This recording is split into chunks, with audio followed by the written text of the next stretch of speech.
my soul, my soul, my soul. I put that on my soul, my soul, my soul. I put that on my soul, my soul, my soul. I put that on my soul, my soul, my soul. Yeah, let my trunk knock till the tape pop, my rims chop.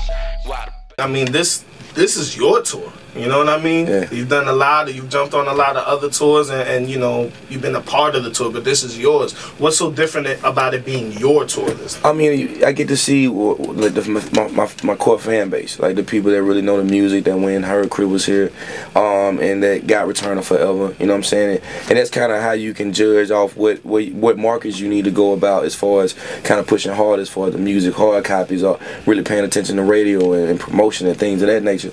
So it's definitely a way to test out what markets are really feeling me and what markets aren't, and you know, and kind of how to work those things. I mean, it's still a dope experience to be able to go there, and you know, the banners up and people, like from the beginning of K.R.I.T was here when I'm doing the very first Returnof4eva to Returnof4eva, the all for theme song shit, and people is jamming to it. It's crazy. Man, this project was long, way longer than I expected it to be. Yeah. Good, it's not a bad thing. Yeah. I'm just saying, it was a long project, and every song was like a full song, like 3 minutes, 4 minutes joints, every single song. I don't know how you were able to make a whole project like that, because most people, you have a long project, you get a little 2-minute joint, you get a little 3-minute joint. Yeah. Why was it so important for you to have everything be a full-length, real track after track?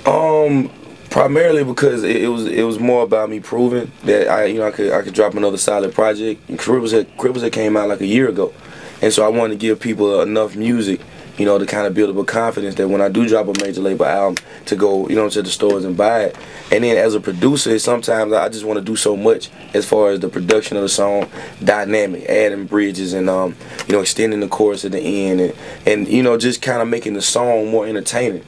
And that's really what I was trying to do, man. And I don't want to hold back and hold this song or keep this song. Like, nah, I'm gonna give it all out, you know, and we're gonna see what happens. Well, just when I thought you couldn't sound any more Southern, I think this project sounded more classic South than K.R.I.T was here. Yeah. You know what I mean? Like, you really took a lot of like old school Southern flows and the samples and everything. Yeah. Why did you even go further deeper into your roots for this one? I mean, I like that. Well, K.R.I.T was here was comprised of songs that I did, not knowing that I was gonna be able to put them out, but just music that I would have liked to, you know, hear on the radio, and just a therapeutic thing. And so when we dropped K.R.I.T was here, it was me and, you know, and Shipes collectively putting together a group of songs that we felt best fit my personality. But this time with Returnof4eva, I had the opportunity to just sit down and create based off what was going on right now in my life. And you know, just really to be psychedelic, and I wanted to theme it out and really just be country and kind of brand the actual sound that I'm gonna keep going with. Like records like Amtrak and Shake It, people didn't expect those songs, you know. Shake It was one of them records where I was like, wow, we're going back on this one. Right? I like that. Yeah, I like that. I mean, you know, I'm obviously I want people to know that I'm gonna grow as far as my music. I'm gonna sing more. You know, I'm incorporating a lot more live instrumentation and background singers and just dope singers. Period. And you know, it's just a way for me to kind of slowly show them that. All right, I want to kind of talk about records per record. Time Machine, one of my favorite joints.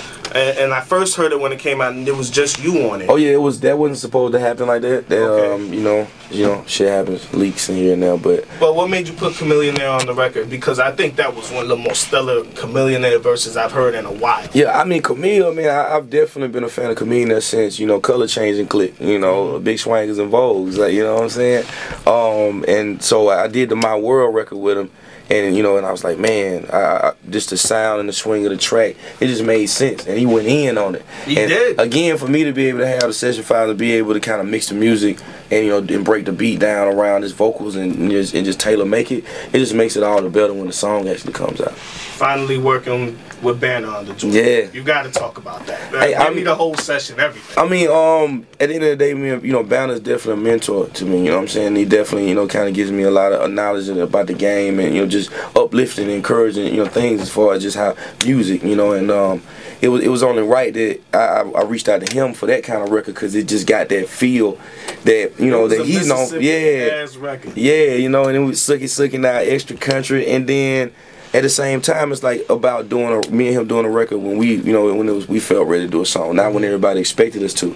A lot of people didn't expect that, so it just made it even doper. You know what I'm saying? To kind of put it on Returnof4eva and put it out there for the people. Well, you had a lot of, you know, like I said, classic Southern joints, car riding joints. Yeah. But a lot of the joints that stuck up to me were joints like American Rap Star, Yeah.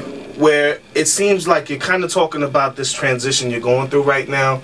And I guess having trouble trying to make sure you don't lose yourself in the midst of what's going on. Is that kind of where you were going? Definitely. I mean, you can never really outlive the hype of being a rap star, you know. And I think sometimes you get caught up in the glamour and the glitter of the lifestyle. And as a human being, it can tear you down, you know what I'm saying? Being out all night, drinking, partying, drug usage or whatever like that, and kind of trying to keep a balance as far as your personal life.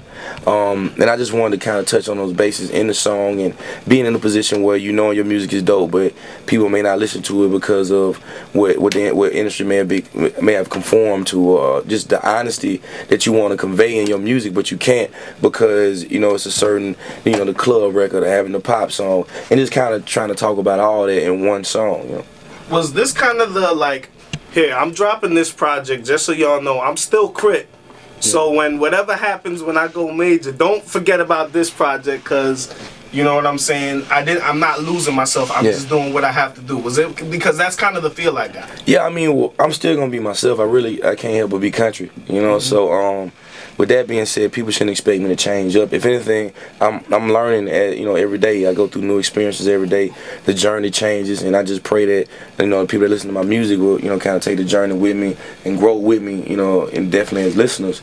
But for the most part, I'm just gonna dive more in depth into the music, like composing, you know, being able to get an orchestra or getting a choir, being able to make the production bigger. That's really what I'm going for. How are you gonna be able to keep the production sound to what we know? Because there's so much soul sampling going on, and you know when you go major, you're not going to be able to get away with as many samples as you could before. You'd be surprised. You'd be surprised. How are you getting? By, you know, being able to work with talented, you know, people that bands, you know what I'm saying, like Dap Kings. You know, Sharon Jones is an album that I picked up, and if you listen to it, you would think it was made back in the 60s or 70s. And just really kind of, you know, creating that same soulfulness, but being, you know, being more of my idea. Or, you know, or just being down to just pay the sample, you know what I'm saying? Because if it's jamming, it's jamming, and I don't want to take away from, you know, just the, you know, the soulfulness of it all just because I'm trying to clear it. Like, nah, I'd rather just pay. I'll just pay. Nah, because that's the biggest fear, that, you know what I mean? Once we come to major label album, that it's like, damn, like we're not going to be able to get every little piece that we usually get because of the money situation and things that might come with the label, you know what I mean? Yeah, but, you know, Lord willing, I'll be able to make it happen. That's great. Another joint, obviously it's not called this, it has a longer title, but I call it I Don't Want to Be Another Nigga. Yeah. Well, what's the name of the song again on the regular title? I don't want to be another naive individual glorifying greed and encouraging racism. Exactly. Like, I love that record, but you had to be in a certain mindset when you decided to write that record. It kind of felt like you were feeling some type of way, whatever was going on at the moment. I want you to talk about it. Yeah, I mean, you know, I've been called a lot of different things being from where I'm from, you know what I'm saying? And it's especially on a racism kind of level, and really dealing with it and really not holding any grudge or hatred towards anybody, you know.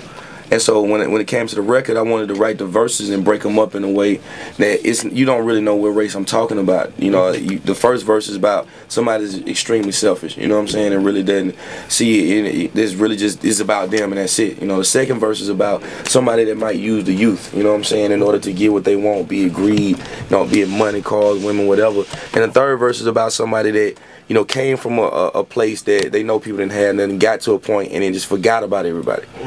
Then, you know, and then trying to break it all down around just the acronym, being another naive individual, glorifying greed and encouraging racism, and taking the power away from somebody that may call you a nigger. You know what I'm saying? That's really the purpose of the song, is like the person that will call you that is extremely naive, you know.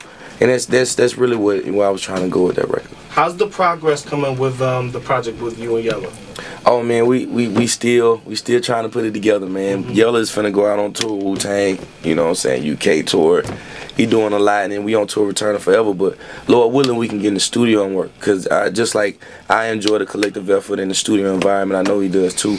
And something about emailing records sometimes is just you know. I think you guys still gotta be messed together. I know he said something about that he's gonna be rocking on some of your beats. You're gonna be rocking. Yeah, definitely. I'm trying to jump on Stage Lights ASAP. I love that record. Any other record you're gonna jump on? No doubt. If I could get on Pop the Trunk, that'd be dope too. You know what I'm saying? Okay, I pull up and my partners ask me, Crizzle, where your sub at? Hey, fuck them tweeters, they ain't beating, get your sub back. So I push my pedal to the metal, to my cuz hot. He owe me money, fuck that bread, just sit your sub high.